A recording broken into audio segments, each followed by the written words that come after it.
Hello guys and welcome to Sharma productions.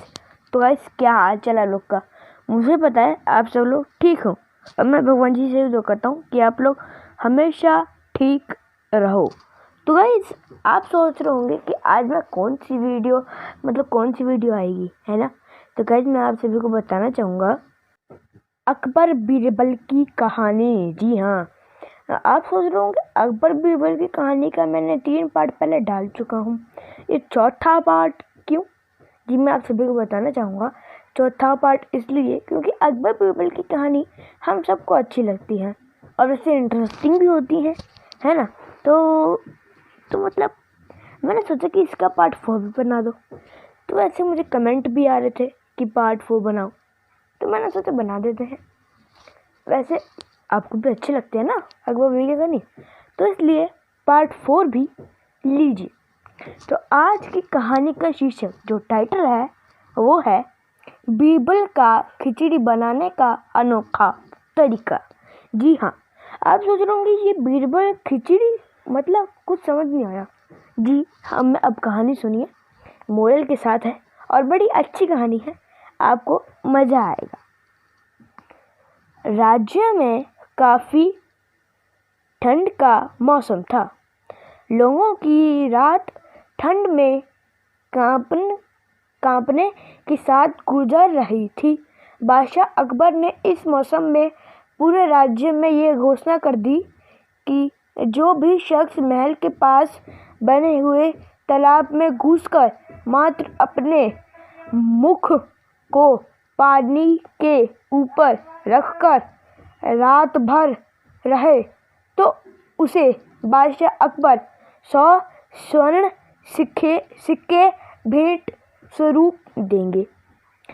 ठंड में लोग पहले ही कांप रहे थे। ठंड का स्तर इतना था कि 100 मुद्राओं के पुरस्कार के लिए भी किसी ने अपनी जान को जोखिम में डालना सही नहीं समझा।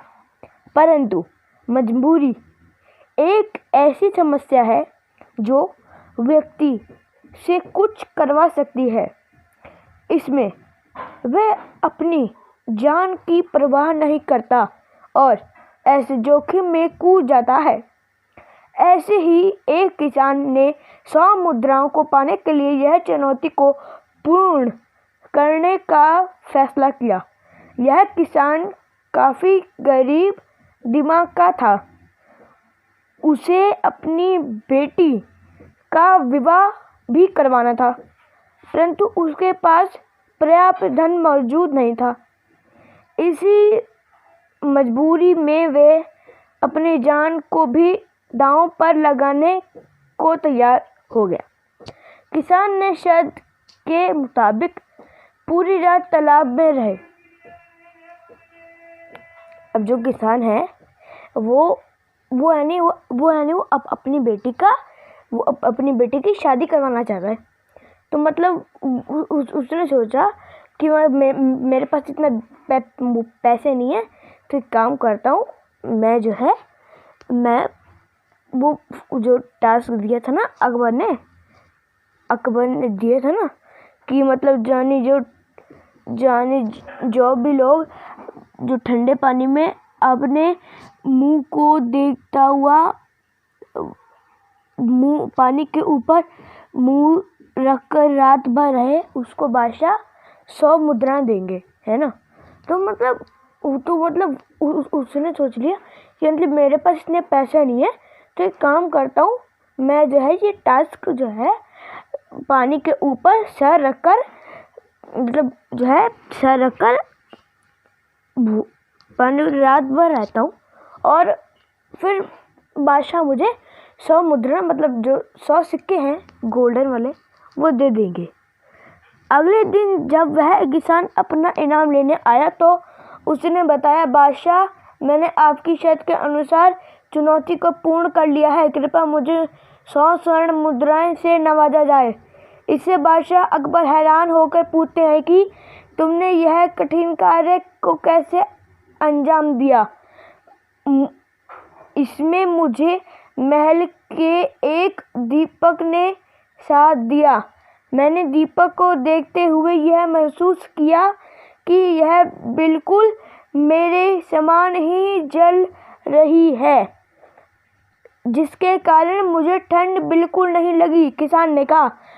बादशाह अकबर ने यह बात सुनते ही किसान को इनाम देने से मना कर दिया, जिसका कारण बताते हुए अकबर ने कहा, तुम्हारी सफलता का कारण महल का दीपक है, न कि स्वयं तुम, इसलिए तुम इस इनाम के हकदार नहीं। इससे किसान बेहद आहत हो गया। उसके लिए 100 मुद्राओं मतलब 100 पैसे का इनाम बेहद जरूरी था। वह दुखी होकर महल से निकल गया, लेकिन बीरबल को अकबर का यह रवैया बिल्कुल पसंद न आया। बीरबल इसके बाद महल से निकल कर चले गए। कुछ दिनों तक बीरबल वापस राज्य में नहीं पहुंचे। बीरबल की जानकारी पाने के लिए अकबर ने एक दरबारी को भेजा। दरबारी जब बीरबल से मिलने आया तो बीरबल ने कहा, मैं खिचड़ी बना रहा हूँ, बनाने के बाद आता हूँ। किंतु कुछ दिनों तक फिर से बीरबल के राज्य में न पहुंचने पर अकबर ने फिर से एक दरबारी को भेजा। इस बार भी बीरबल ने यही कहा कि खिचड़ी पकने के बाद आता हूँ। जब दरबारी ने यह खबर अकबर को बताई तो इस बार अकबर खुद बीरबल के द्वार पहुंच गए और अपने सामने का दृश्य देखकर अचंभित रह गए। अकबर ने कहा कि बीरबल ने बांस के डंडे लगाए हुए थे और उतनी ही ऊंचाई पर खिचड़ी से भरी हुई हांडी टंगी होती है। ठीक उससे नीचे आंच जलाई होती, लेकिन हांडी की लंबाई इतनी अधिक थी कि आंच की लपटें हांडी को छूने में असमर्थ थी। इस पर अकबर ने बीरबल को गुस्सा आया और कहा, इस तरह से यो खिचड़ी को पकने में काफी देर लगेगी। इस पर बीरबल कहते हैं कि बादशाह, अगर वह किसान महल में लगे दीपक से खुद को गर्माहट का एहसास करा सकता है तो मैं क्यों नहीं। अकबर ने बीरबल की बात समझ आ गई। उन्हें अब गलती का एहसास हुआ और शीघ्र ही उन्होंने उस किसान को उसका हक दिलाया।